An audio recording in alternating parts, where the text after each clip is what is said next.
This is Jamie Steinberg with Starry Constellation Magazine. This is Hi, Jamie. Anne-Marie must preface things by saying you are brilliant in sex education. Thank you. And of course, most projects you're a part of. Thank you. Very much appreciate that. You've made my day. This is such a dark series for you. You do take on a lot of dark, dramatic roles. Is there something that draws you to these characters or these fragile individuals? Do you know, I just think I'm always interested in women who are cornered by something and how they deal with that, whether they fight or cower or, and also every time I tell a story, I don't want to repeat myself if I can possibly help it, so that's always a priority for me. And so, because I just think we're all seasons, aren't we? We're all different things. So if I can get to exercise each of those muscles, then I'm supremely lucky. And I felt like I'd never played Grace before.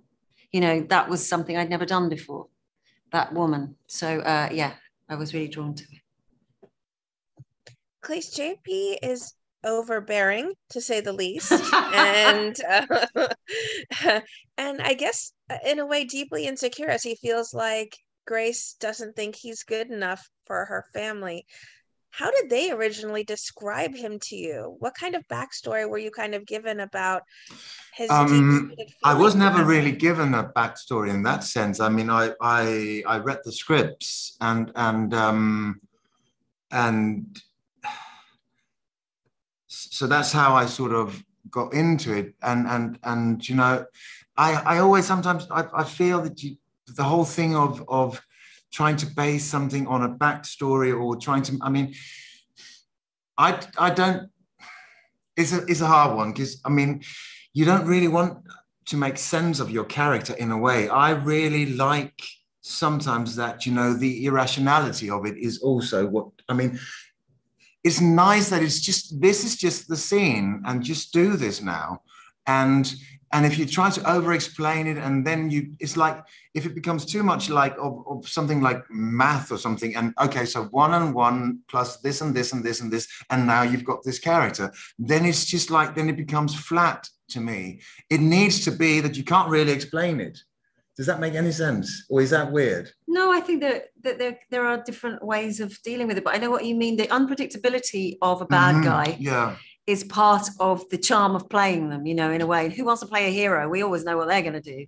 But when you play somebody who's on the dark side, they're always fantastically unpredictable and a surprise. So maybe that's the right approach, actually. Yeah, but what I mean is like, if it seems that if you can, if a character can be explained too easily, then it's like, then it becomes you've like, got 10 episodes, exactly. You've got 10 episodes, so actually, I would never want to do that, really. I don't want it to be like, you can just say, oh, of course, this and this and this happened in his background, so now he's this.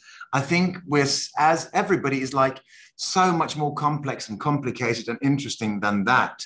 And I think if you went and did that with a character, you'd ruin the character.